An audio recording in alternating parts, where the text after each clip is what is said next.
everybody, and welcome to this episode of Reel Geeks, straight out of isolation again, because we're amongst We'll be here forever! wait, some people are going about the social distancing thing? Yeah. So... become a fantastic time capsule in the future. Hey, remember that time we all got fucking stuck inside for months? Wasn't that fucking kind of cool, but also kind of lame, but also terrifying? Oh, it was cool for like 3 days. Now it's now, shack wacky is setting in. And it's going to be so difficult to make movies about this. Like, obviously, there's going to be a ton of great thrillers and psychological dramas and comedies. But how the hell do you make an action film? Or like a gritty political drama about this. All the politics are no, the political drama and conspiracy theories, that's not a problem. They'll just have this. Oh, God. What people are seeing now. But like the sad thing is, we already have Contagion. This movie has already been done. I'm sorry, no, the greatest pandemic film on Earth is Outbreak.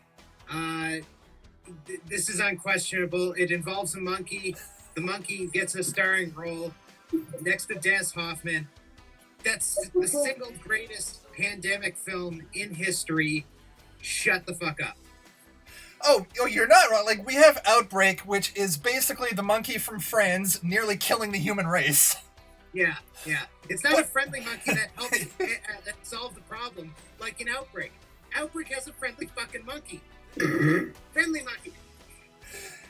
But Contagion is literally coronavirus the movie. As I understand it, it's literally what we're going through right now in every way. I'll have to watch that when y'all get some tips and tricks. Yeah. But that's of course not the movie we're here to discuss, because we're desperately trying not to bring people down. Well, if we're not trying to bring people down, why the hell do we watch this? Yeah, I said that, I was like, wait.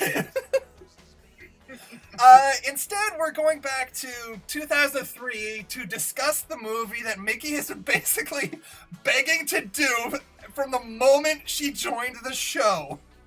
The League of Extraordinary Gentlemen. Oh, you're welcome. You're welcome, America. You're welcome.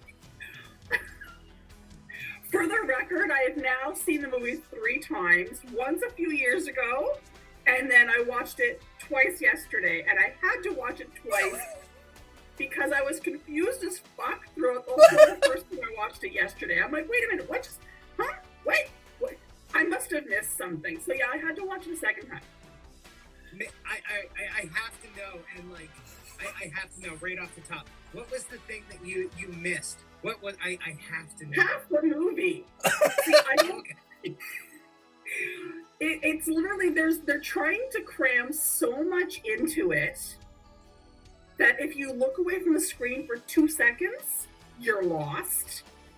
And then on top of that, there's like the camera that is fixed and a distance away from the action, and you see everything. And then there's the camera that's trying to get right up with everybody. And what my hands are doing, this whole blur action thing, is what was going on my TV. So I don't know if it's like the quality. I don't know what it was, but I had to watch it twice. Fantastic. So speaking of confusion, Mikki, since this is basically your baby, you want to explain the plot? Oh, do I ever? Alright, so this is very roughly based on the plot of Volume 1 of Alan Moore's League of Extraordinary Gentlemen, which came out in 2000. I've been a reader of League since, with near the end of the first volume. It actually just concluded last year. And to give you an idea of where that series ended up relative to this movie, at the end of that comic book run, spoilers for comics, James Bond causes the apocalypse, and Mina Harker, Mina Murray, character from this movie, which we will meet soon, flies off into space to live forever with her constantly transgender, unstable, immortal, Mina's immortal at this point as well, lover with the Martians, specifically John Carter of Mars and his group of Martians. So that's where the comic book ended up, in case you were wondering, hey, where's this movie coming from? That's where it's What acid did Alan Moore drop to write this? Wait, did it freeze on you? Yeah. For a split second, yeah. Okay, all right. What? Say what you're gonna say again. What acid did Alan Moore drop to write this? Oh, no, you misunderstand. Alan Moore sold acid. That's how he got kicked out of high school in the 70s. He didn't take well, he took the acid, but he sold the acid. Anyway. Yeah. So the actual movie plot. Yeah. So this plot kicks off in I believe 1899. Yeah. Pardon? Yeah. Sorry, the sound's just a little weird. And it begins with, and I can recall this movie. I've seen it so many times out of like hate and desperation that I can recall it almost perfectly. It begins with a World War One M1 tank, British, rolling through a bunch of buildings and the streets, and it rolls over a Bobby and crushes him, even though the clearance under an M1 issue tank is actually high enough that if you just lay under it, you'll be fine. Yeah. I bring that up because in the commentary for the movie, they make a point that people got fucking pissed about that. And so they were like, no, you can clear it, but we wanted to kill him. But we couldn't show his head being crushed, so we crushed his helmet. Which makes no sense, really.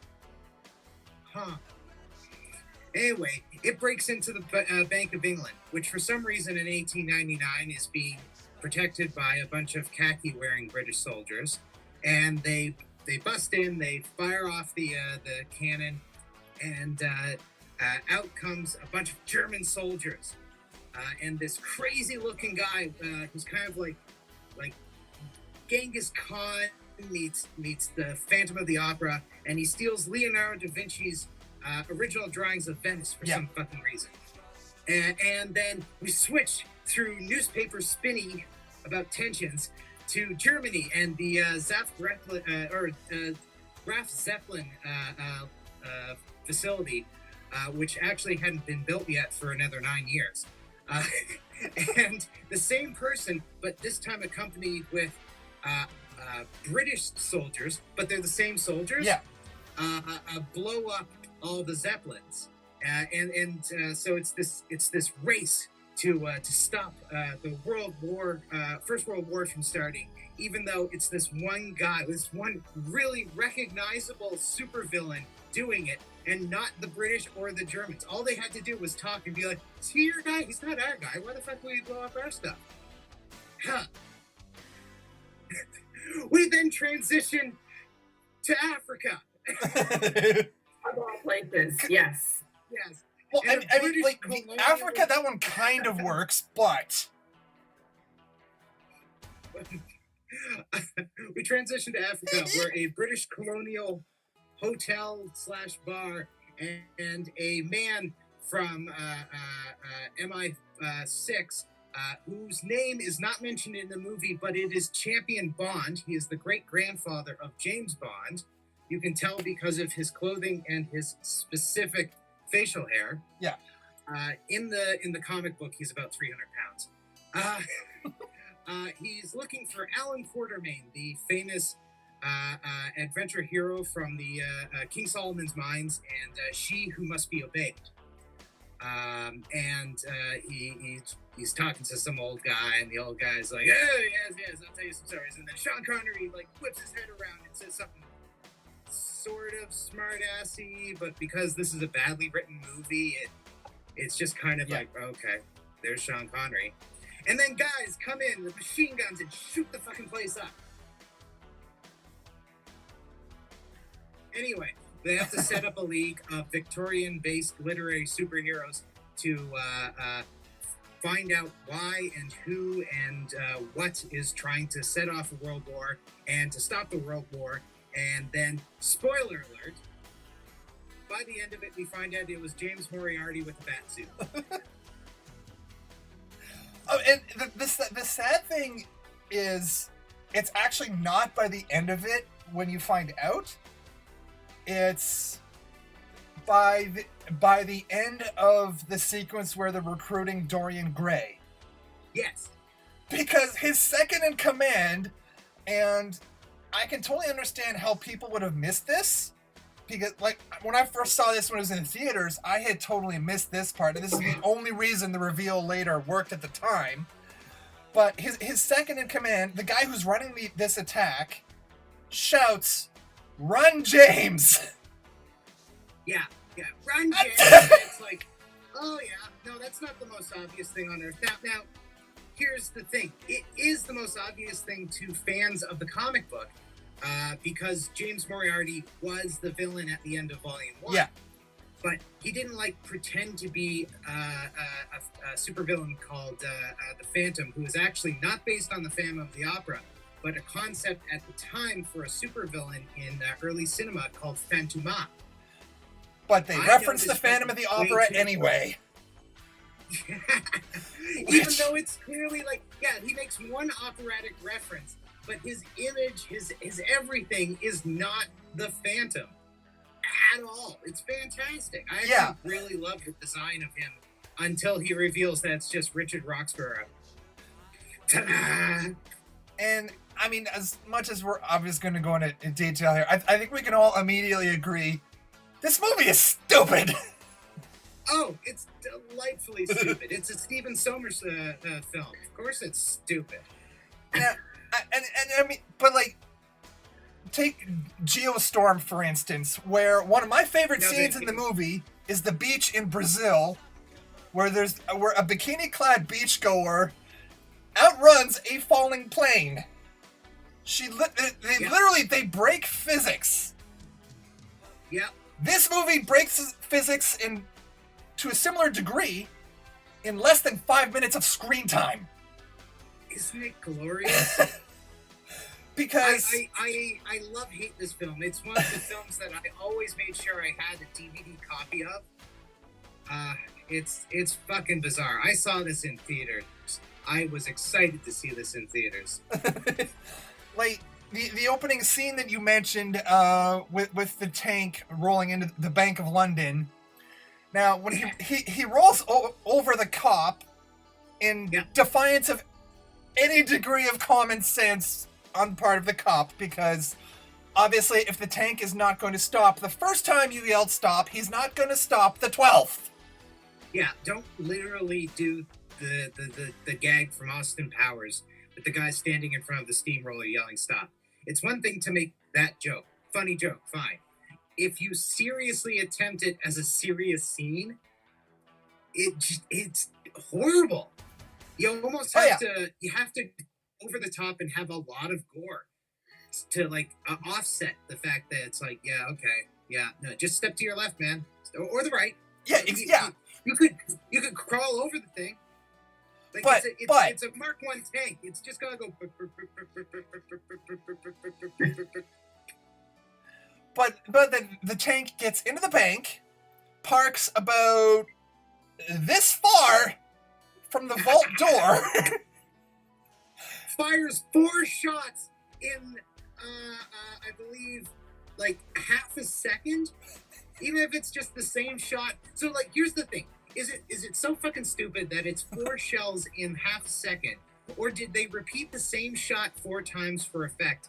And therefore, they repeated the same shot 4 times for effect. You know what?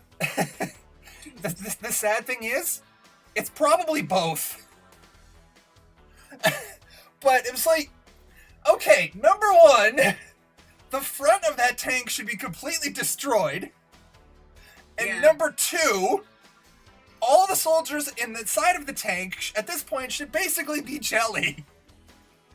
Pretty much. Oh yeah, God, from the reverb of that, yeah.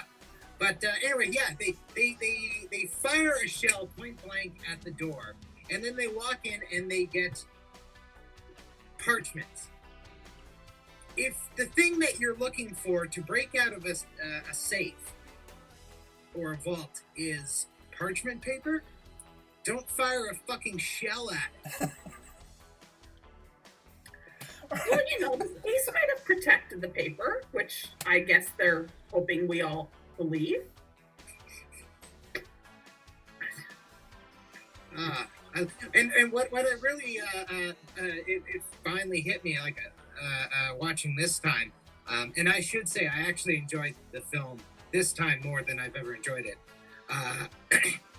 He's getting the original sketches of Venice, of the under whatsits of Venice, the undercarriage, and I'm pretty sure you could have just like bought a book of those.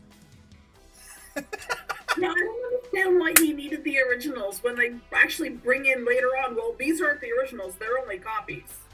Yeah. It's like... Okay, so the copies were sufficient for the League. Why weren't they sufficient for Phantom? Right? Their authenticity should only matter if he was like, aha, I have Leonardo's greatest secrets and I will ransom them because I stole your important shit. Come on, give me money. But it's a literal use, but it's also like, okay, it's a literal use. You're trying to get an idea of where to plant the bombs to best fuck with Venice. But those were drawn 400 years before. Yeah, that's the issue. Changed. That like the heist itself, as badly executed as it is, and make no mistake. I had no problem with that itself because it works in terms of stirring up tensions between the two political powers. Oh, I love the concept. Yeah. As a comic book, maybe not as a comic book movie, but as a comic book concept, I can see how it would have gone. That doesn't happen in the comics itself. And like I'm so forgiving of this film now, 17 years after its release, and it's funny because we got the incredible high quality of films like the Dark Knight trilogy and the Marvel Cinematic Universe, that I can look at this more fondly as almost like the best place that this film could ever be played is in the lobby, like on the walls above the concession and whatnot, before, during intermission, and after showings, like a movie marathon of the MCU, because it's essentially the Avengers boiled down and just used in a different concept. Like, and it wasn't even intended at the time to be the Avengers, because the Avengers in 2003, let alone in 2000 when the book was written, were fucking no ones. No one wanted to touch the Avengers. But it's like it's the perfect on-screen Avengers group. They have their murderous assassin lady with red and black motif. Yeah. They've got their Hulk. They've got their Tony Stark, even though, you know, this Tony Stark does a lot of combat, like physical combat. We'll get into that later because that's really fucked up. Oh yeah. Like everything about. But with the heist of these, like the stealing of the plans themselves, just the fact that like you said, they're hundreds of years old, they're ancient. Shit has changed. Shit has changed, except for one thing, which should immediately tell you what the villain's plot is. Waterways? Like, the only thing that's not different would be the supports under the city of Venice. What could he be planning to do? I wonder. And that's where I had the issue with it, because it's like, telegraphed much? Oh yeah, no, it's not a sly mystery, that's for sure. Oh no. Like they are incredibly stupid characters, and these are characters who are supposed to be really on the ball. In the comics, the leader of the group isn't Quartermain. Quartermain is an addict. He's a morphine addict. The leader is Mina, and she's reserved and brilliant. here she's a vampire and gets random lines when they feel like giving it to her. And so you're left with a plot that's essentially just reacting to stuff instead of like... Mina in the books is a very proactive character. This is the lady who defeated fucking Dracula. She's not an idiot. No, and they very much portrayed that though in the movie. It was like literally the helpless damsel female character and that was one of the biggest issues I had with it. Never mind her hair. I had issue with how they treated the sole woman in the whole group. And not only the sole woman, the main fucking character of this entire line. There is not a story, with a couple of exceptions, that follow Nemo's daughter. But that's the fact of like, these comics are very female centric because like the one time they skew off Mina, it's to Nemo's daughter of all people. But there's not one story in this entire line of comics that isn't about Mina. And to do her so fucking dirty in this film. Yeah, like the frustrating is like I honestly Peter Wilson, who played Mina, was one of the people in this movie that I honestly felt sorry for, because from an acting perspective, that character could have been very believable as the leader. Yeah, with one exception. The sequence where they're trying to save Venice, and Quartermain, Mina, and Tom Sawyer, who, just editing note, if we could have the opening 5 seconds of Tom Sawyer by Rush every time Tom Sawyer gets mentioned in this review. You got it. So, like I said, Quartermain, Sawyer, and Mina are driving through the Venice streets in the physically impossible to actually drive car. Yeah. And they're firing away at the random soldiers conveniently already placed on the various rooftops. And Mina has the line, "Save your bullets, these men are mine," where she suddenly goes Wicked Witch of the West. For no discernible reason and in complete defiance of everything we've seen from the character up to that point. Oh yeah, no, like it's like a flip of a switch. She just suddenly becomes, evil vampire lady who is completely bloodthirsty, but like that just turns off, and she's like, "Oh heavens, I'm Victoria." Well, I mean, to be fair, she is. Well, okay, Peter Wilson's Australian, but Mina Harker is English, is she not?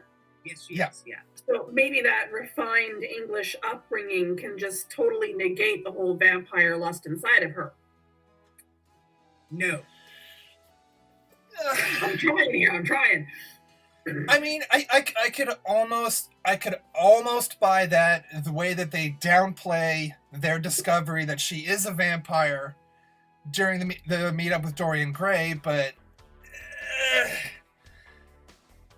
if this were a better movie, that would have worked.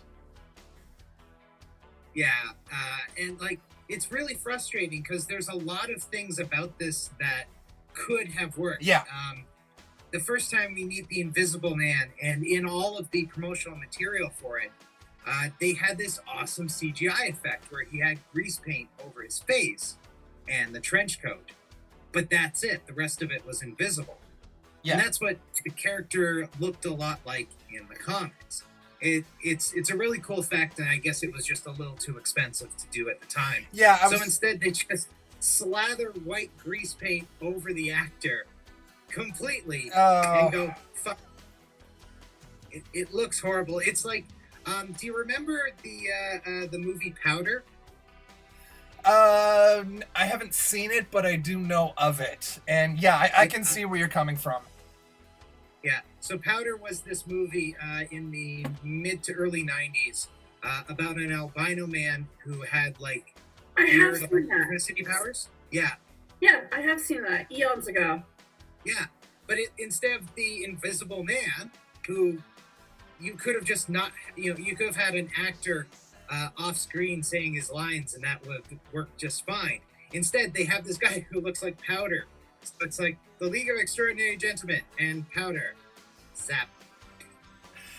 Yeah, I think there was that scene where the Invisible Man has snuck into Quartermain's quarters for really no discernible reason, and Quartermain just grabs him, throws him out, and he has that line, "You're to be wearing clothes at all times." That scene, I think that was probably, like, I could see where that would be just for the budget. Yeah, well, exactly. It's just for the budget. It's leaning into the comics in which the Invisible Man does betray the group to the Martians when they invade. So it's kind of like, you do expect this character to be the traitor, but you've already met Dorian Gray. You know that he's the guy who's going to betray them, and this is a really obvious red herring. It's so bad and pointless. It's one of those, I think it would have worked for the general movie-going audience at the time. Yeah. But film itself has evolved to such a point since then that you watch it, you recognize the story structure, and it's like, yeah, this is kind of obvious. But I think one of the most frustrating things with this movie overall is that I think if this movie were done today instead of 2003, it would have worked. Oh, absolutely. Yeah. Rewatching it, I had the sudden feeling that if this could land on not necessarily HBO, but maybe Netflix or something, if they could do League of Extraordinary Gentlemen, it could be amazing. Like, really drawn out, really layered stuff. It could be an actually beautiful show instead of this proto Avengers mess. Oh God, I want to rant about so many things, and I'm it's almost like it's out of etiquette that I don't just keep talking. Well, and the other thing is, like I said, this movie itself could have worked. They could do a sequel, and it would work. Because like I've mentioned to you, Mikki, in the past about how you could easily take the Rocketeer, the Phantom, the Shadow, and build a shared universe there. Yeah. And I'm looking at this movie when I was watching yesterday, and it's like, that's a sequel roster right there. And oh no, excuse me. There is already a built-in sequel and hints towards a sequel and a larger universe that already exist in this, that were intentionally placed because they thought they were going to get it. Yeah. There is a newspaper on a wall when they are walking towards the wharf for the first time to meet the Nautilus. And it talks about the explosions on Mars. Yeah. They are setting up the Martian invasion for the sequel, which would have then included everything from Dr. Moreau to Winnie the Pooh. Okay, I want this movie just because I desperately want to know how you bring Winnie the Pooh into the League of Extraordinary Gentlemen. I want to see some film writer try and do it. I can tell you. Dr. Moreau didn't stop at just engineering animal humans, which Winnie the Pooh is one of. He eventually got into germ warfare, and he created a super bacteria that they then fire at the Martians and then cover up because it's a war crime as just being, they got the common cold and died. See, again, right here, this is already a better movie, and like I said, the Rocketeer. To which, no, I'm just going to keep going because this is how much better a movie it would have been. To which Nemo storms off and dedicates 3 generations of his family to terrorism against the British because they have turned to such horrible weapons that he knows will then be used against his people. It is it would be like a film of like, oh, holy shit, we can't say that. The Nemo from this movie spin kicking and being generally like two-dimensional, he suddenly is just like, I hate you for what you did to save all these people. I'm now going to do nothing but kill your people until I die, and then my child's going to do it, and then my grandchild's going to do it. Fuck you. Oh yeah, and by the end of the comic, the League of Extraordinary Gentlemen themselves have become a terrorist cell, and those are the heroes. There is no like, oh, they become the bad guys. No, they become terrorists because the oppressive system in the UK is so evil and fascist, it has to be fought on more aggressive means. So I have to ask, at the end of the movie, they hint that, you know, Africa, as per its curse, whatever you want to call it, will not let Quartermain die. Did the comics bring him back? Like, did that part happen in the comics, or? It's more complicated than that. So Quartermain in the comics is an opium addict, and he's kind of hopeless. He does at one point get killed, and they find a mystical pool, the mystical pool of Dido, I believe, in Africa, that turns them Mina. It turns her immortal. It revives and youthifies Alan Quartermain. And the third character, Orlando, who was originally written by Virginia Woolf and is an amalgamation of her gender-switching character, Orlando, and the mythical character of Roland. I know way too much about this. As well as the character Ego from Greek myth. One character. They all become immortal because of this pool.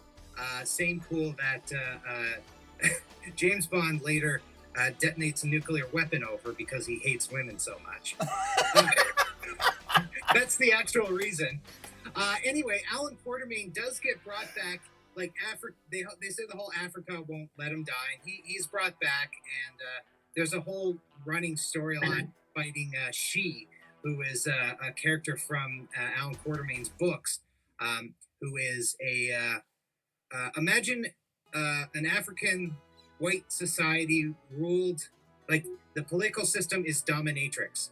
She's the dominatrix of this white jungle, semi-futurist but tribal society. This was written in the 1890s. Anyway, Alan Quartermain eventually gets murdered by Harry Potter. The end. What? Alan Quartermain gets murdered by Harry Potter, who was actually created by Alistair Crowley to be the child of the apocalypse, until Mary Poppins turns him into paint and he washes away. It worries me that this is kind of workable. So aside from the majority of what you just said, I want to ask one question in reference to it. Yeah. Nina is a vampire. Yep. No. In the movie. In the movie, Nina's a vampire. Okay. So in the comics, she's not, but she is immortal because of the pool of Dido. Yeah. Unrelated. So why did the movie make her a vampire? Because a school teacher with PTSD isn't interesting for a film like this. And I've got to figure they wanted to bring in the Dracula story somehow. Yeah, and it's always hanging around with her character. They never really talk about it. She's always just like, I don't want to talk about it, but I've been through more shit than you have. Also, in the comics, instead of just being the 2 puncture wounds, it's like her entire throat is scarred from like gnawing and ripping and stuff. Yeah. Like Dracula isn't her Dracula in the comics isn't a romantic Dracula. It's the fucking horror Dracula. So why did he have a snack or even a main meal out of her but not turn her? Because this book is not, because the book was written by a man who didn't think things through and was looking for money. The movie was written by a man who didn't think things through and was looking I for was money. looking for money. And Alan directed Moore by a just man wanted who to use had the no character. idea what he was doing. Yes. And Alan Moore wanted to use the character so much that he killed her husband off screen, and you actually never find out what happened to Mr. Harker. Jonathan. Fuck, Yeah. There's Jonathan. Thank you. All I can see is Keanu Reeves, and I didn't want to say Keanu Reeves. No, that's fair. I am British. I am.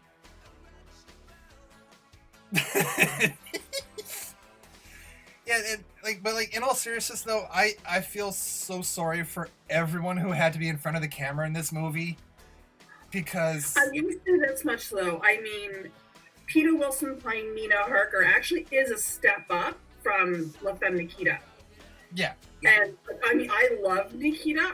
I loved watching La Femme Nikita, but I also know that they didn't do as good a job on that as they could have, and they certainly didn't use her to her abilities.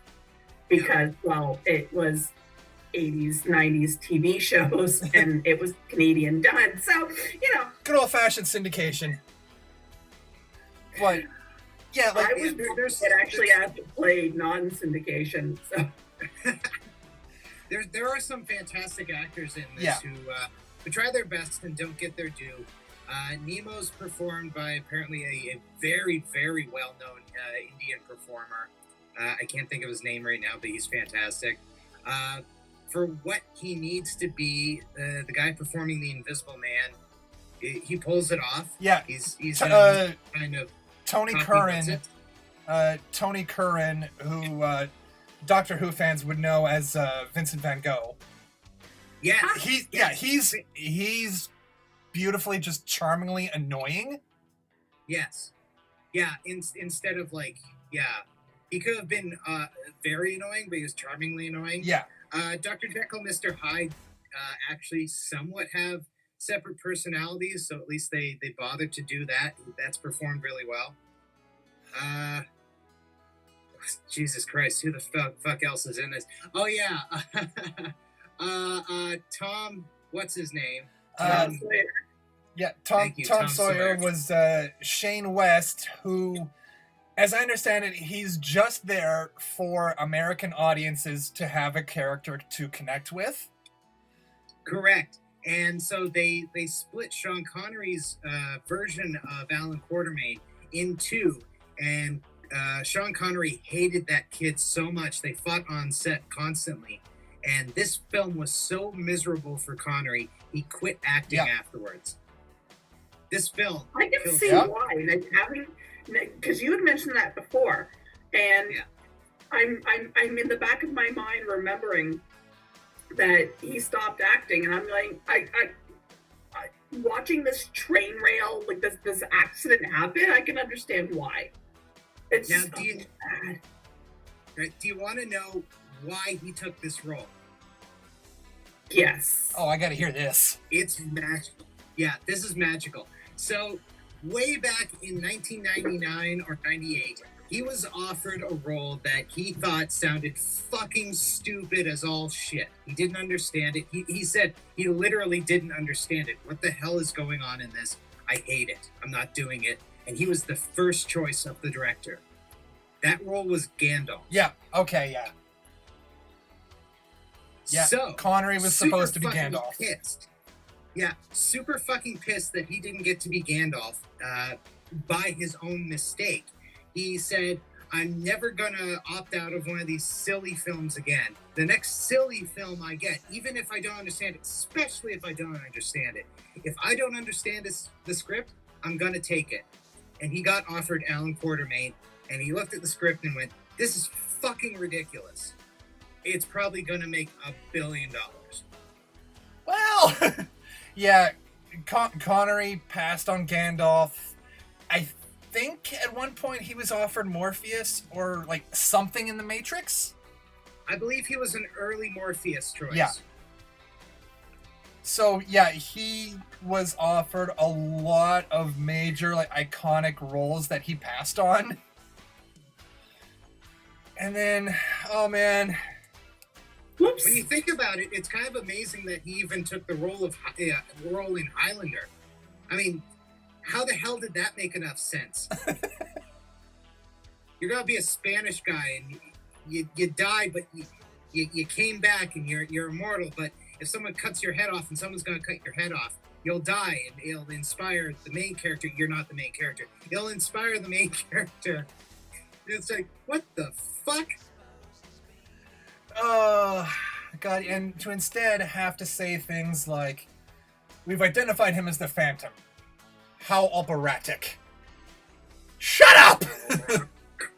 We've identified him as the Phantom. That doesn't mean anything to me. I'm not the audience. Yeah. You can scream Khan all the fuck you want. It doesn't mean anything. When did Gaston Leroux put out Phantom of the Opera? 1880? Where the hell's my copy of that? I don't know where my copy is. Yeah. Yeah, I don't know the exact year, but I know that the character would have been the right time period. Okay. But Oh yes, no, like, it's that's fine. It's like I've talked about often in the past about references in movies and how they have to contribute in some way versus making a reference for the sake of making a reference. Which, man, this movie insists on doing, and I hate that. Reference. This is the reference, by the way. This is Phantoma. This is the poster that ran in 1902 in French cinemas. Phantoma was a terrorist character. Yeah, I would never have gotten that from this movie. Oh, I know. It's such a deep cut. And while we're still on the Phantom, one thing that I did notice with the character design that was driving me up the wall is his mask. He's permanently winking, and I don't know why. I know, it doesn't make any sense. Like, he's covering, you can see his shitty side of his face, but he's completely covering up the good side of his face. It really doesn't make sense, but I love the design. It's so stupid. So stupid. And why the fuck? Why? Why? You could wear a normal mask and just call yourself the Phantom. Why do you need the makeup effects? Yeah. 1909. 1909. Ooh, Gaston Leroux's book was published in 1909. Really? Ooh, so he stole from the movie.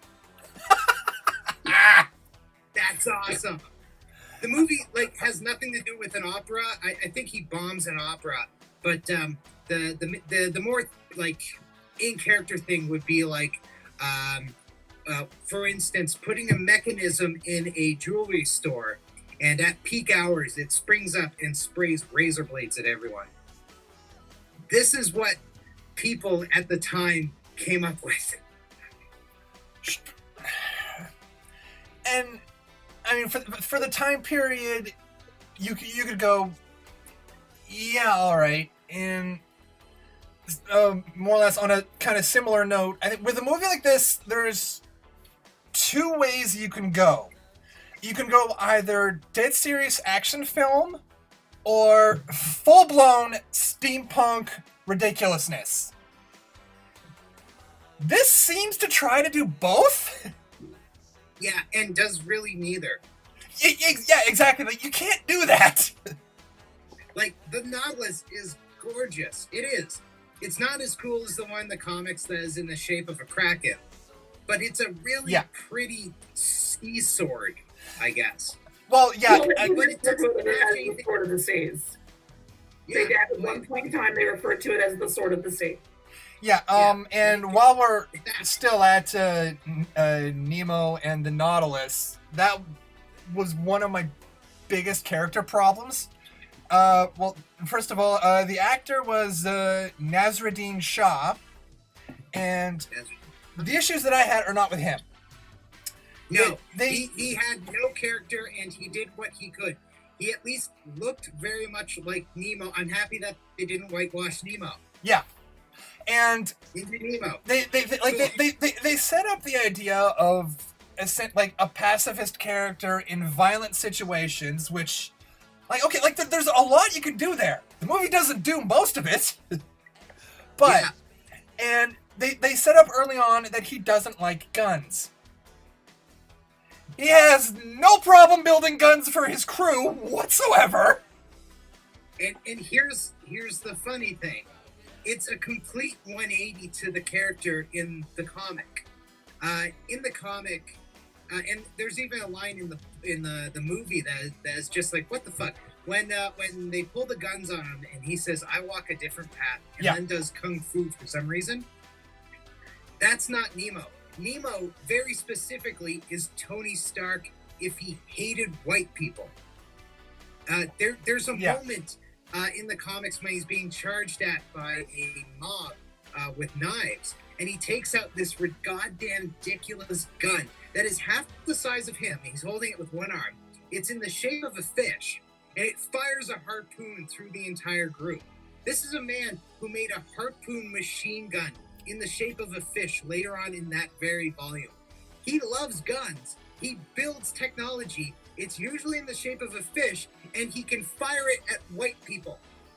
That's the character. Shoot guns at white people. Have y'all seen, heard the song Wet Dream by Kippadodo?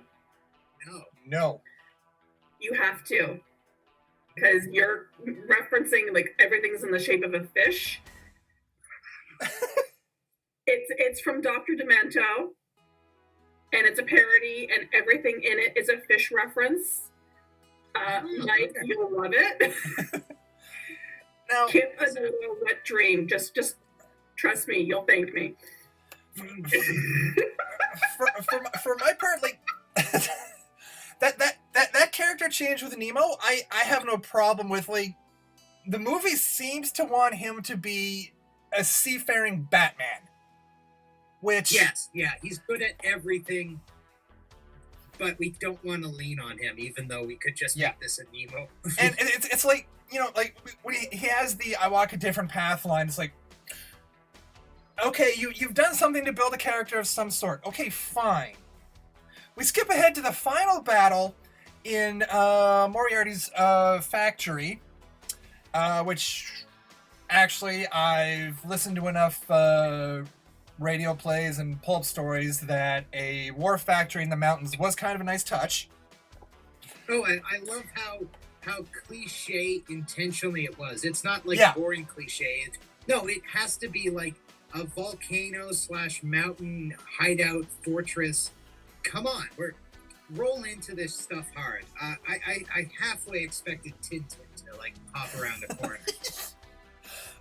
But there's a point during that where he picks up a gun and starts firing like it's nothing, going against everything that they've done with the character up to this point.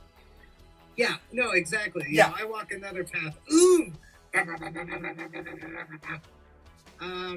I do like the sequence where in the factory hideout thing. I kind of, you know, like, okay, yeah, you're gonna make yourselves a bunch of League of Extraordinary Gentlemen and then start a war and then sell it to them. Okay, you know, it's a weird thing. When I sat in the theaters watching Sherlock Holmes' Game of Shadows, and seeing this exact plot get played out, but like be taken more seriously, I felt so pissed. But like, I don't know why. Yeah. Because I enjoyed the movie. Pardon? Yeah. I didn't hear you. Oh, I just said yeah. Oh, okay. But and I had issue with the Nautilus itself. Yeah. It's like, I mean, number one, you had their tracking system for following the little Explorer sub that makes no sense whatsoever. A tracking system where neither practical. point is actually moving. It was gorgeously practical with the tentacles doing longitude and latitude. Like, he has an entire globe built and set into the wall. This is a submarine. They're incredibly cramped. And he said, fuck you. We're putting an entire globe in the wall so that on this side, for this one particular instance that will probably never happen again, we can pull it out and like the wall will separate and it'll be a tracking system. They built this. Neither of these needles moves. It's tracking nothing.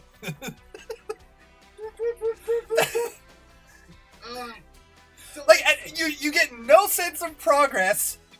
That you don't know if they're getting closer or further away or whatever. Well, how the fuck do you get a submarine up the side of a fucking mountain? Oh, in fact, I'm going to build on that with my second issue with the Nautilus, which was just the sheer scale. Like, this is basically a submarine the size of an aircraft carrier. In the ocean, I can go, okay, fine. I can work with that. But then, they are piloting a submarine the size of an aircraft carrier through the canals of Venice. Isn't it delightful? Not only through the canals of Venice, but like under Venice. Venice is a swamp. It's not that deep. Yeah. And keep in mind, they pulled this fucker up to a wharf as well, off Wapping. The Thames isn't deep enough. And to go from this to one of my all-time favorite films, The Shadow, which was done about 10 years earlier and somehow has better CG in places. Oh, it is. But, that's a delight. The knife, the flying knife, delightful. But there are sequences there where everyone, like, the characters are driving through the streets in a cab, and if you're watching the backgrounds closely enough, that cab should have driven straight through at least 3 buildings. And, oh no, one of these days we will do a watch through for this movie, and I will point this out. Delightful. But I noticed that when they're bringing the Nautilus through the canals of Venice, which again, just plain no. The moment where you see the sub scraping up against the buildings and the arches over the canal, we can go no further. At that point, I realized something. The conning tower of the Nautilus should have already destroyed 3 or 4 buildings. Correct. It should have gone through numerous walkways. Every bridge, because there's bridges all over Venice. Because believe it or not, people don't take boats everywhere in Venice. The fuckers walk a lot. It was the weirdest thing. And like, the more you think about it, the weirder it gets. Why does blowing up Venice start the First World War?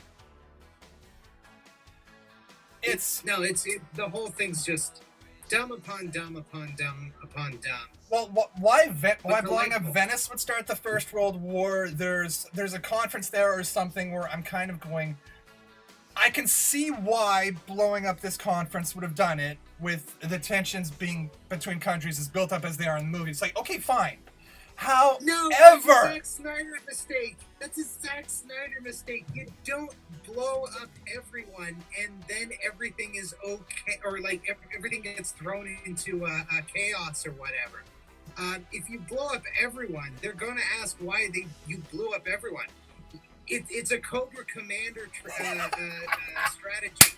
You only do it if you're trying to hold the Earth hostage with a weather dominator. You don't blow up everyone or threaten to blow up everyone to start a war between those people. They're gonna fucking kill you instead. Dr. Manhattan's a war criminal. Well, see, like, I'll give you that, but I will also say that in this scenario, the solution was worse than the problem. Yes. My God, yes. Let's blow up part of Venice before it can blow up. Yeah! So they decide they have to fire a rocket ahead of this chain of exploding Venetian buildings in order to stop the explode. Like, it's the equivalent of digging a trench to stop a raging forest fire, which by itself, like, That I could have gone with that. I almost did. But then they did one thing that completely destroyed what passes for logic in this moment. Now, so Quartermain and Sawyer, and eventually at some point Mina, because why not, are rocketing through the city in the car from hell. And this goes to what I mentioned about Mina earlier. But the idea is that the Nautilus can track the car, and they're going to use the car to target the rocket. Okay, fine. Mina jumps out to combat soldiers. Quartermain spots Moriarty, so he jumps out. And then Sawyer jumps the car over a canal and smashes into a building on the other side. Now, number one, I'm sorry, but Sawyer is now dead. There's no way he's not, because the car smashes into that building top first, and it's a convertible! And if that didn't kill him, if plowing through the wall doesn't kill him, the building crashing onto him had to. That's problem number one. Problem number two, that canal is positioned to do the exact same thing that rocket is supposed to do. The plan is completely unnecessary. Oh yeah, no, it makes no sense. It's stupid. And that's not even getting into the fact that out of the blue, the solution is let's launch a V2 rocket at it. It's like, what do you... And no character questions this. No one goes, what the fuck is that? What the fuck? Rockets didn't exist yet. Cars, oddly enough, did exist. People knew what an automobile was. V2 rockets firing out of submarines?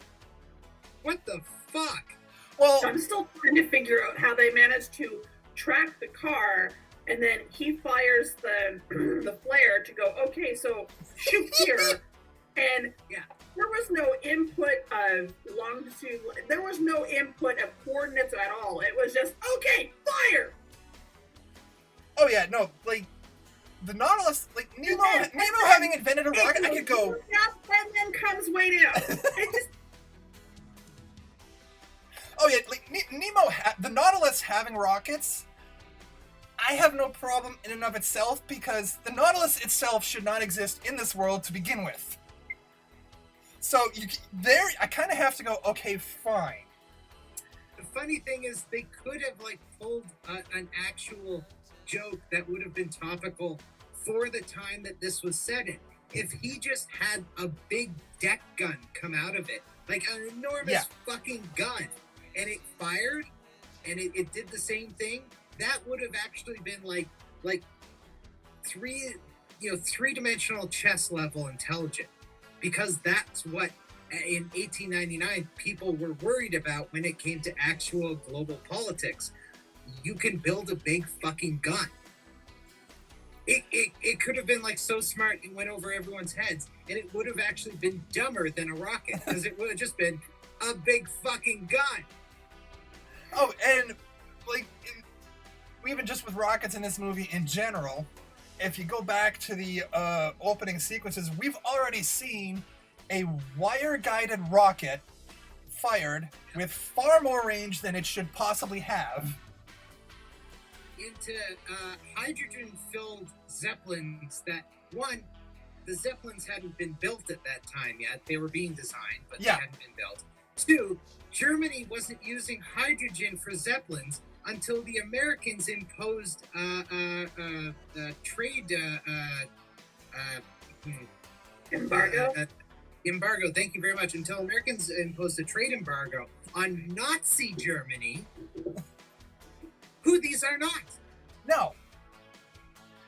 But so I mean, like I said, there's enough fantastical elements where I could have gone with it. But by the end of that sequence, where they have broken even my suspension of disbelief, mine. Can I get to a point at the end right now? Just jump to it that I really want to get into. That's just like emblematic of how dumb this film is. Oh yeah, go for it. the character development, the character arc of Tom Sawyer, Yeah. Our American character, is that he learns how to shoot a guy. Yep. That's With the only one character. bullet. Yep. With only Right. one bullet. He's not doing bullet. Yankee shooting. He's only using one bullet. Yeah, he's using one bullet, and he's shooting a man in the back. And that's his character arc. Congratulations, American. You're now capable of shooting man. You're a hero now. Go. Oh yeah, and like there's so much that could have been done there. Instead, we've had numerous sequences of Tom Sawyer firing guns of random ammo capacity Kablam, kablam, kablam, kablam. because he's pulling out a pair of 6-shooters that, and I swear to God, I was so bored I counted this, fired up to 14 times. Amazing. Amazing. A 7-shooter. Delightful. I love his costume, his attempt at sneaking in with the Phantom's men, of just barely wearing a cape and having the helmet on his head. If I was the other guys, I'd be like, what is this, fucking Casual Friday? Jesus. Are we shooting at us now? Oh. Like at least a moment, like a half-second clip of him like pulling off a trench coat or something. Yes. Oh, speaking of pulling off a trench coat. So you know that moment when the Invisible Man throws booze in his face and then tries to get the coat off, right? Yeah. Did you notice that was a weirdly frenetic take? Like, it was weird. Like, really weird. He was just getting his jacket off, but they treat like this super action moment. They had one take to do it. One take. Because of the removal of the makeup in the shot. Because it's an active removal of the makeup. He throws water in his face and then the makeup comes off. So they had one take to do this, do the timing, and he couldn't get the fucking jacket off. Ooh. Which is why the actual shot, if you think about it, is him struggling to get a jacket off. And that is the Invisible Man's action shot of the entire film. That's the one they put in the trailers. Him trying to take his jacket off. Can I also point out, they're all meeting up with him later to wherever he's led them, and it's snow covered and it's cold, and they've all got their white parkas and their gear on, and they're all freezing cold, and he just shows up and points out that he's not wearing anything. Yeah. Okay, I was hoping that was what you were gonna say.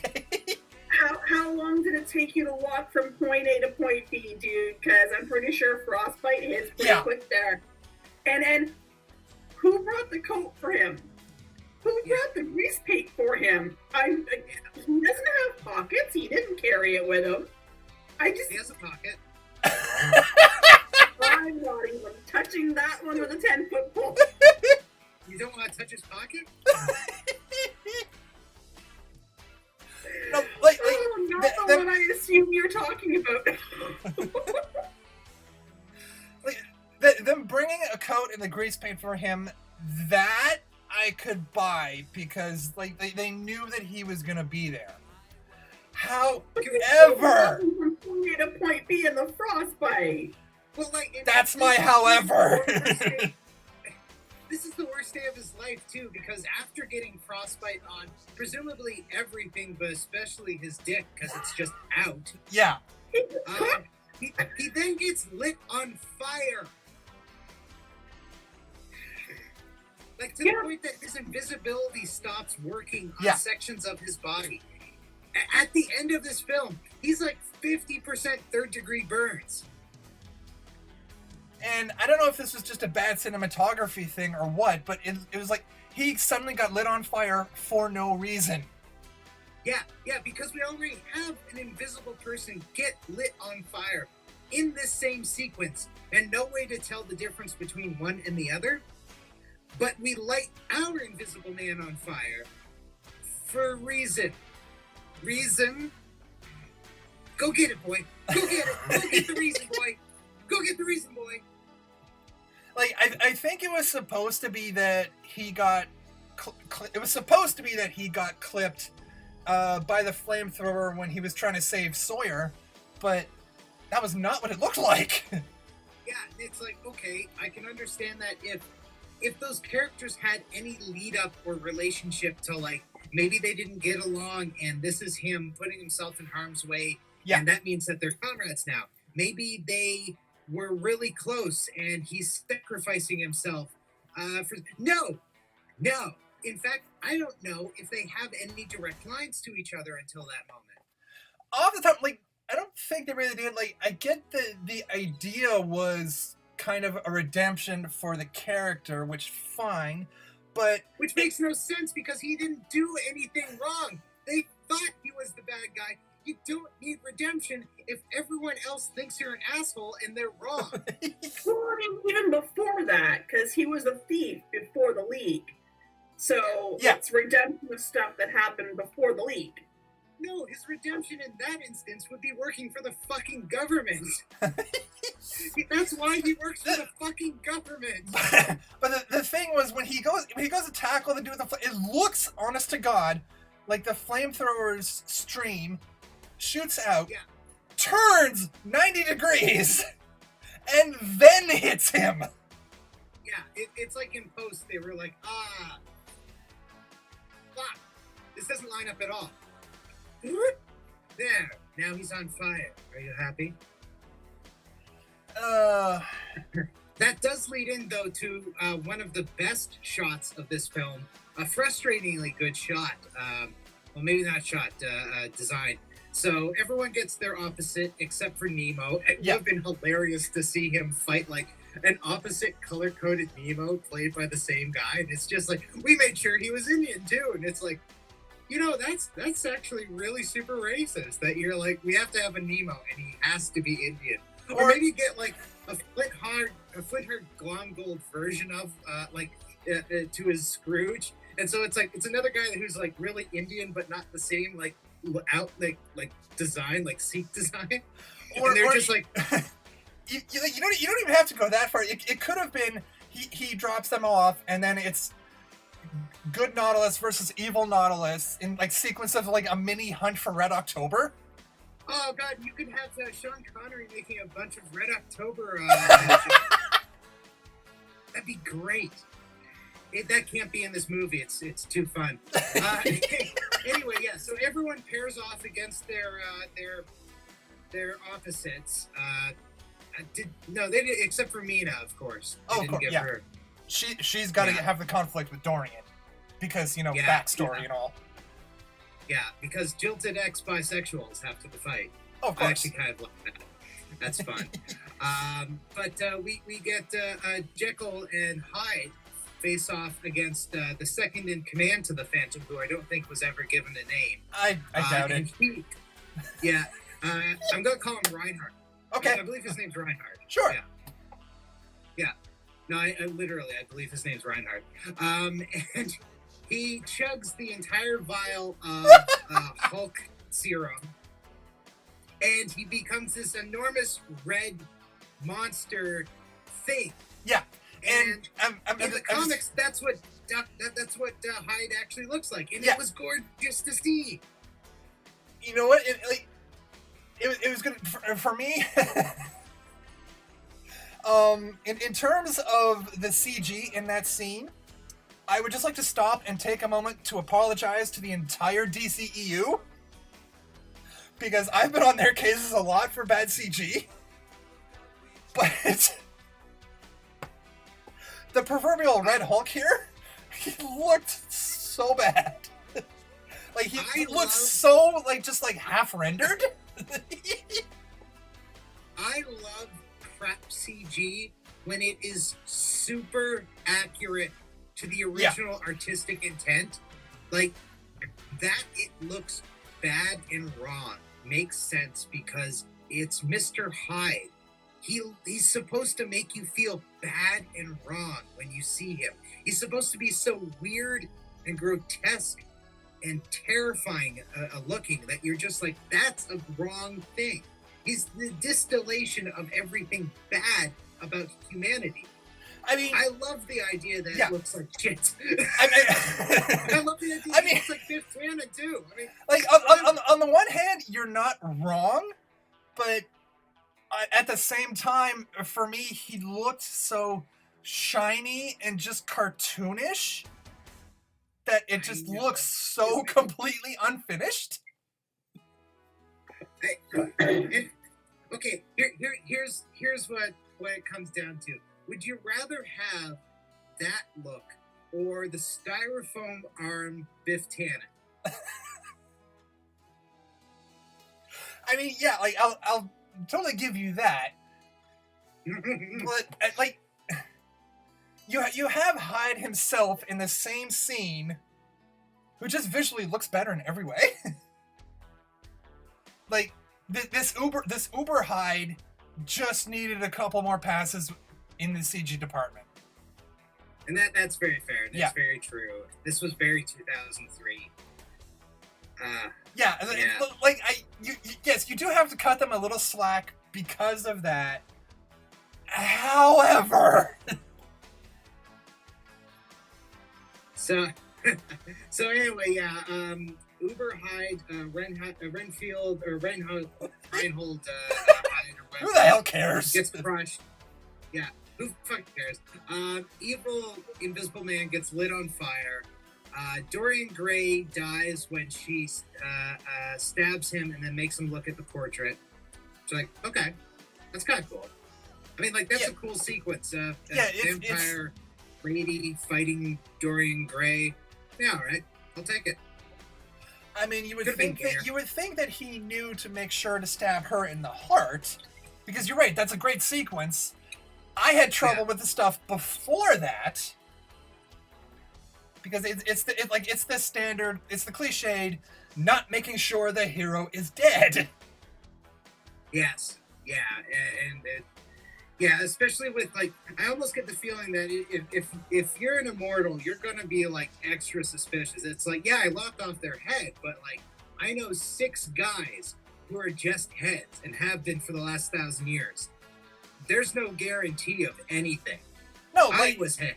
Like it's like the end of that episode of Buffy where they actually bring in Dracula, and the final it was the start of, I think, season 5 or 6.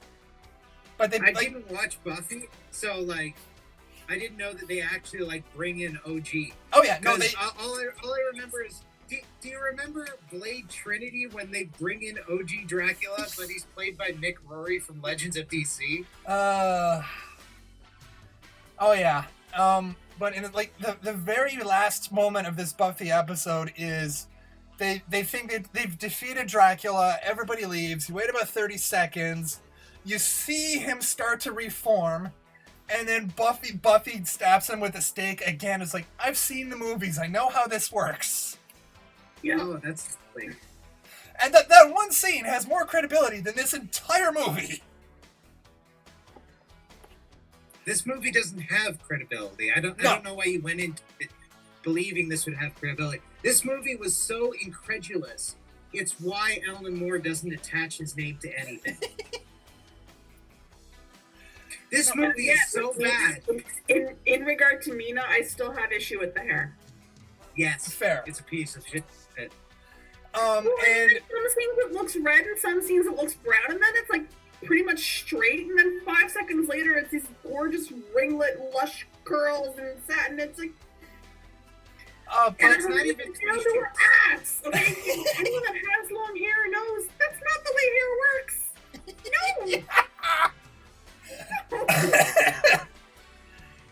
No. Gorgeous stupidity. Oh yeah, wonderfully inaccurate. And with the final sequence between Mina and Dorian, though, like, as wonderful as it was, I do have one question. Why didn't Dorian close his eyes? Vanity. Like, if you know for a fact that if you stare at this painting, you will die. Yeah. And that was the whole thing. I mean, it's not as though she just suddenly turned a mirror on him or anything. No. He had no warning. He saw her reaching for, and he's trying to. So yeah, he had time. Yeah, No, like he had time. He knows what's coming. Instead, because he's this is a character created by Oscar Wilde, and it is a modern day Narcissus. His tragedy is that he cannot look away. And you know, if there had been again one line, and introduce the idea that that's part of his curse. Yeah. Then seeing him actually turn his head to look at the painting would have made sense. Absolutely. You're expecting way more from Stephen Sommers than the studio, the people who gave him millions of dollars. Stephen Sommers? Stephen Norrington. Norrington, that's it. I'm thinking Sommers. Stephen Norrington. Which is even more telling of, like, his career nosedived. And it wasn't a great career to begin with. Yeah, and I think this movie killed it. Yes, thankfully. Oh, wow. At the same time this came out, the Farrelly brothers, I believe, not the Farrelly brothers, the Hughes brothers, they were going really good. They had a great track record of doing like indie crime films, and they made From Hell starring Johnny Depp, and it killed their careers. Yeah. So it's kind of like, for a while it was, if you make an Alan Moore film, your career will end. Which, yeah, entirely believable. And as I'm looking at Stephen Norrington's IMDb entry, it saddens me greatly to discover that he directed. He was in Return to Oz, and I love that movie. He was in it? He was apparently in Return to Oz as Gump. Huh. Really? Yep.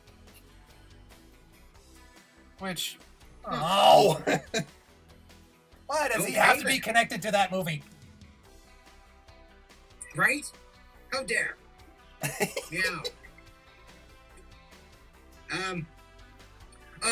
So yeah, we finally get to the last sequence, which is again the character arc for Tom Sawyer. Yeah. The sudden death of Sean Connery's character Alan Quartermain, which is still better than Kirk's death.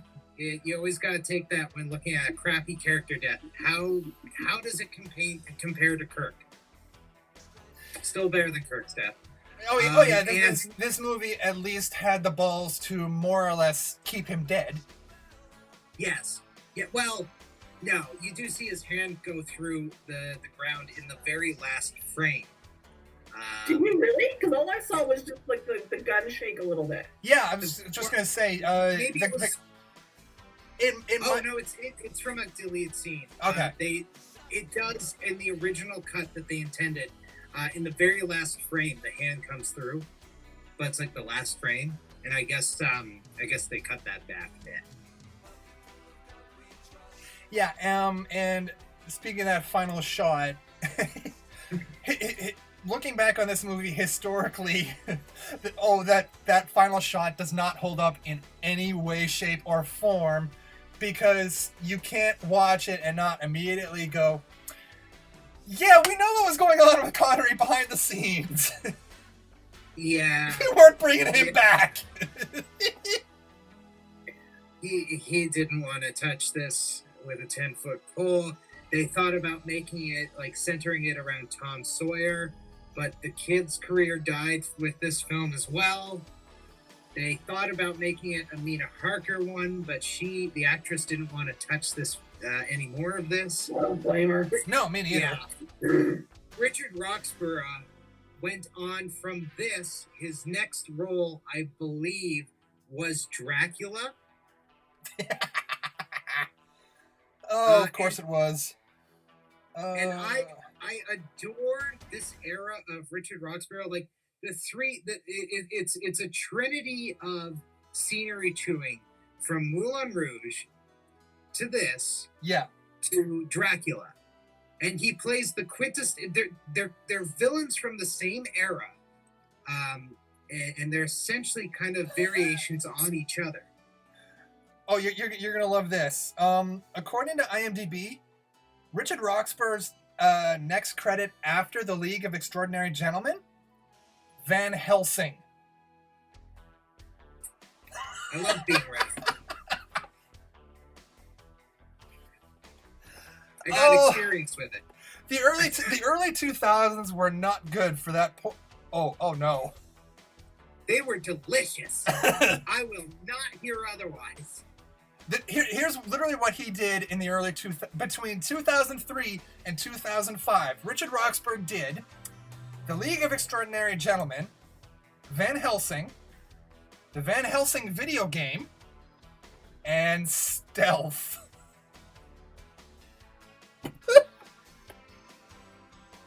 Don't watch Stealth. It's very terrible. But Jamie Foxx is in it. That's not a good selling point. The funniest thing is that, like, it was the film he did immediately before Ray.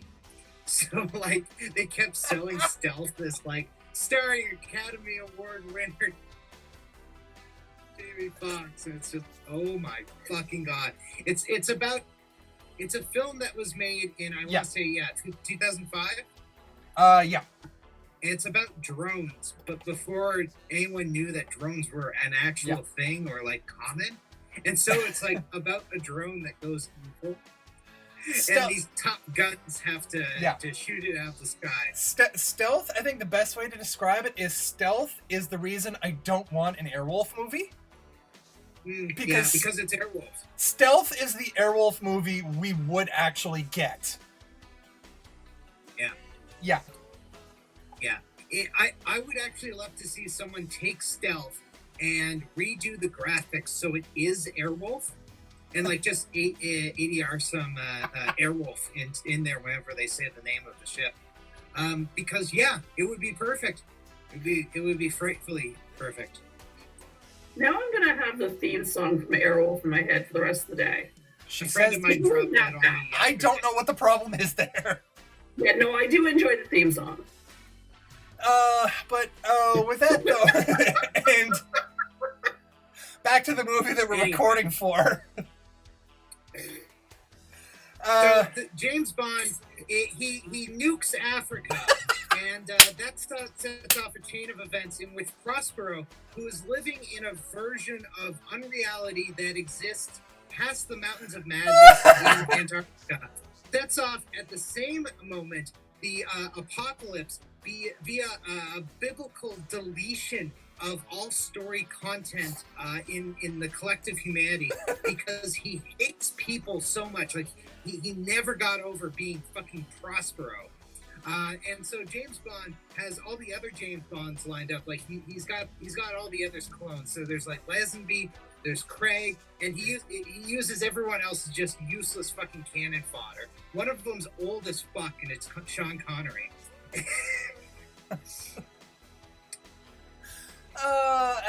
That's honestly still a better movie. I love those comics. They're fucking insane. Half of them aren't even in English. He intentionally wrote a bunch of comics in different languages. It's a pain in the ass.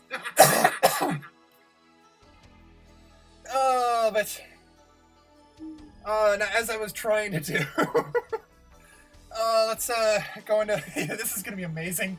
Let's go into ratings for League of Extraordinary Gentlemen, and Mikki, you're going first.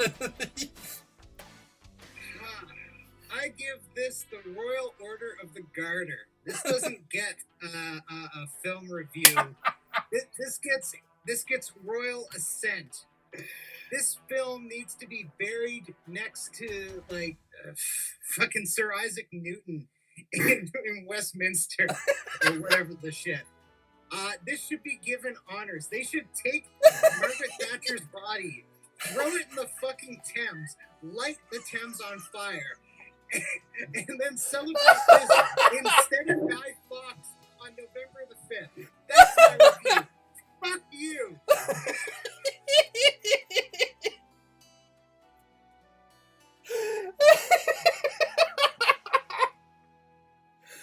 Oh my god, that was amazing.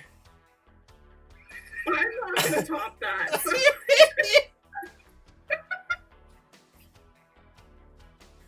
Just take all of that and ditto.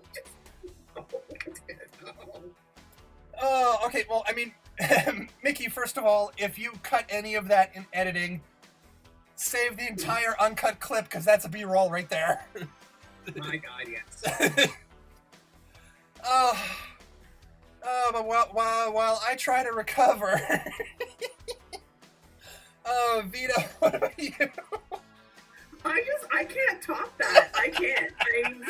I'm sitting here going, I don't want to give the movie a 2, but fuck, I don't want to give it a 0 either.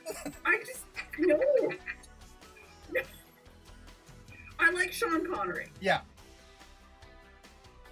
That's the only saving grace.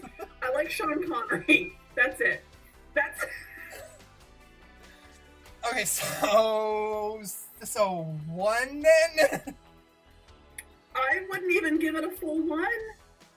I really don't. Like, I mean, the only reason that it would have a 1 is because Sean Connery's in it. And that's not reason enough. That's just, no.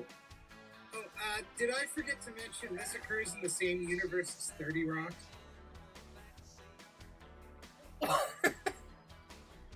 That's canon in both. What? It's canon in 30 Rock and League of Extraordinary Gentlemen that they share the same universe. I need that explained. Yeah.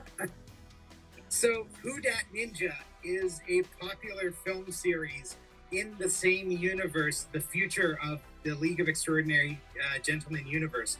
Who Dat Ninja is Tracy Jordan's ninja-based character franchise.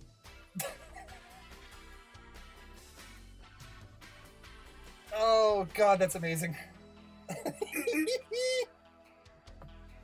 I don't get that reference.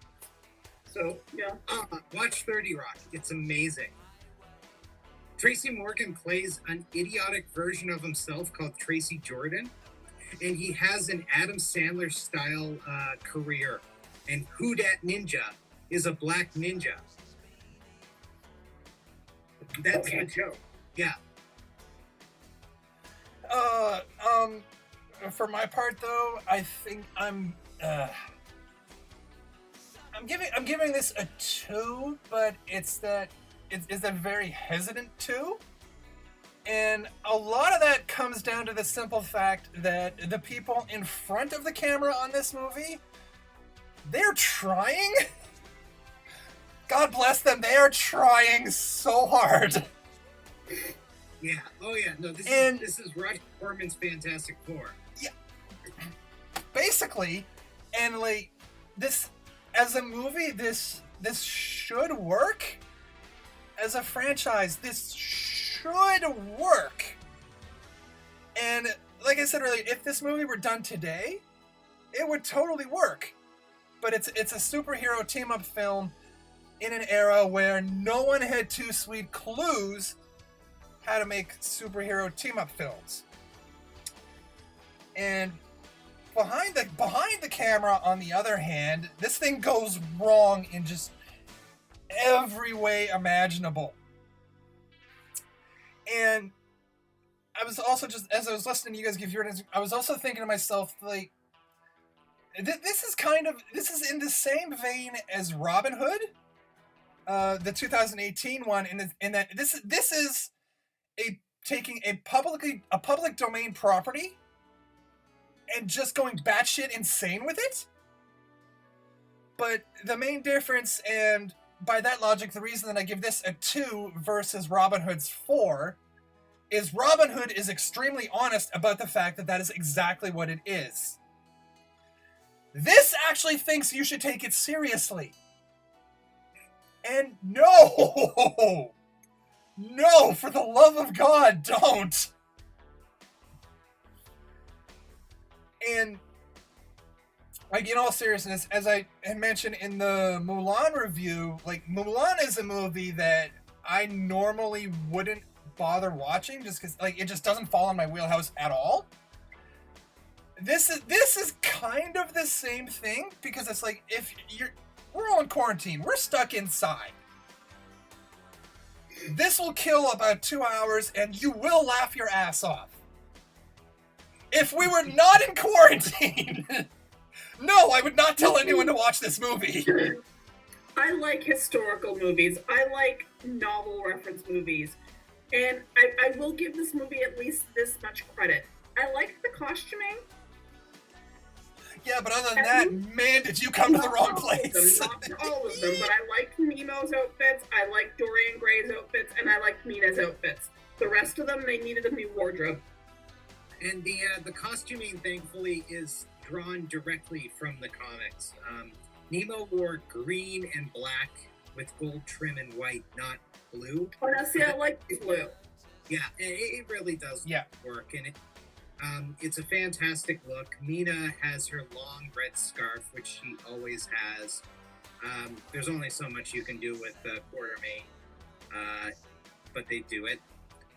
The Invisible Man, as I said, I love the design when they actually do it with the facial effects. Mr. Hyde as Biff Tannen. To this day. But, and yeah, like this is terrible, but it's actually salvageable, because this is a franchise where, as we see, you can do a movie with a team set in Victorian times.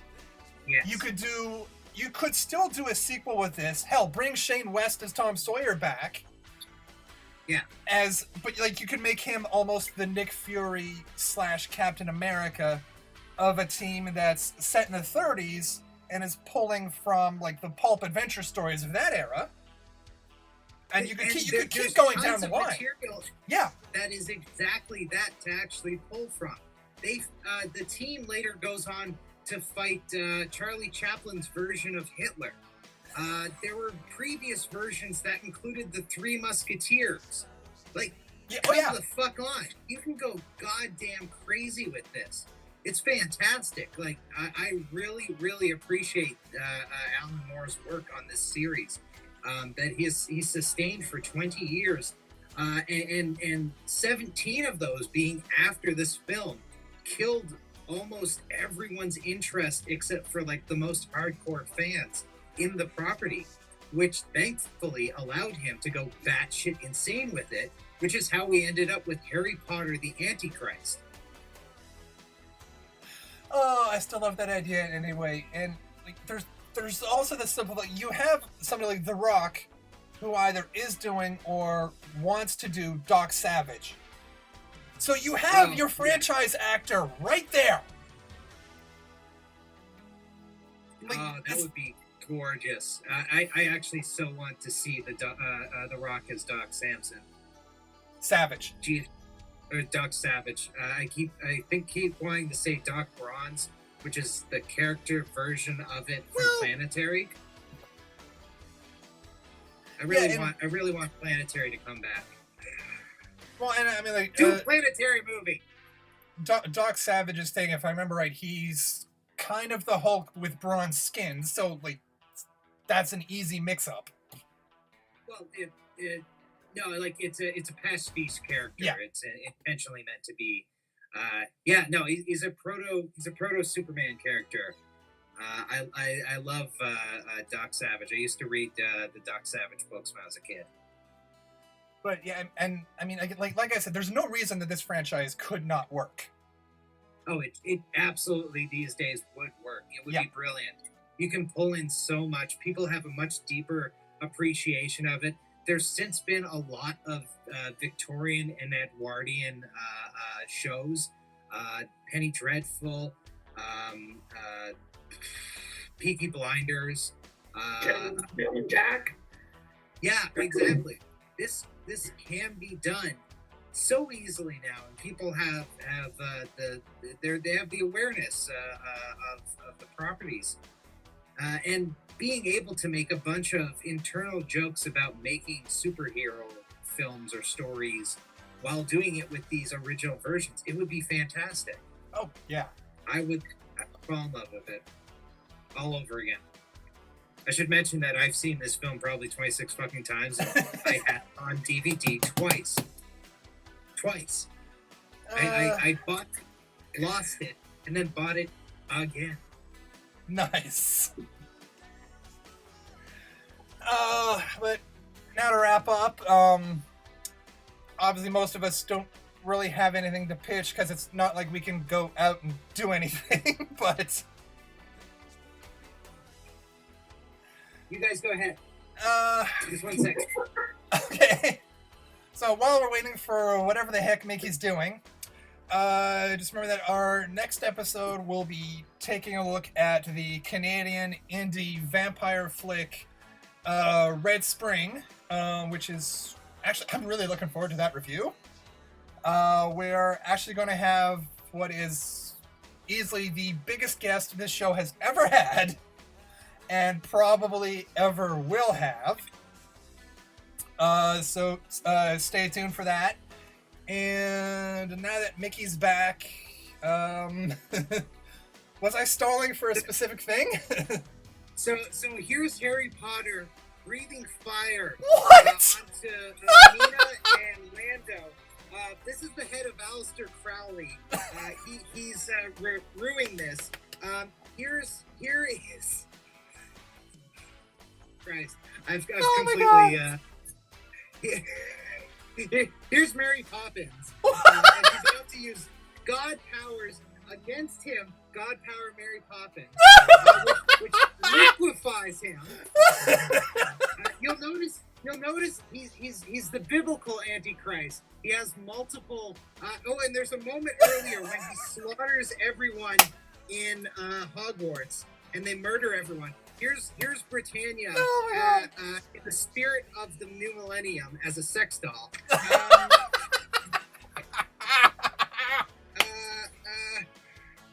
Here's the Doctor. What? You froze. Here's the Doctor. Oh my god! The 11th, no less, from the looks of it. Indeed. The rest. Oh no, he's with one. See its heart now? Oh, there's one. That's on the end of the screen, the end of the frame. Okay, yeah, one so and definitely it's 11. 1 and 11. Yeah. Oh yeah, here's Al killing himself. Anyway.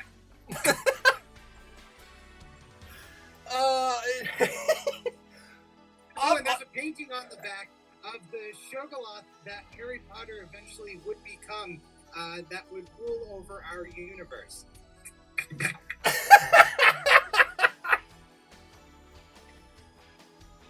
Obvious rights issues notwithstanding, I want this movie.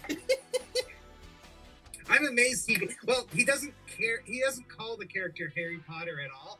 It's just heavily referenced. Yeah. So, yeah.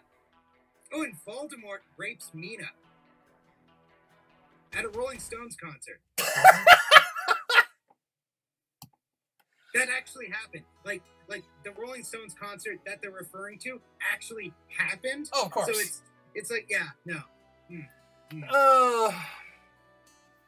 All right, but until next time, and just the simple fact that I should probably hit stop now.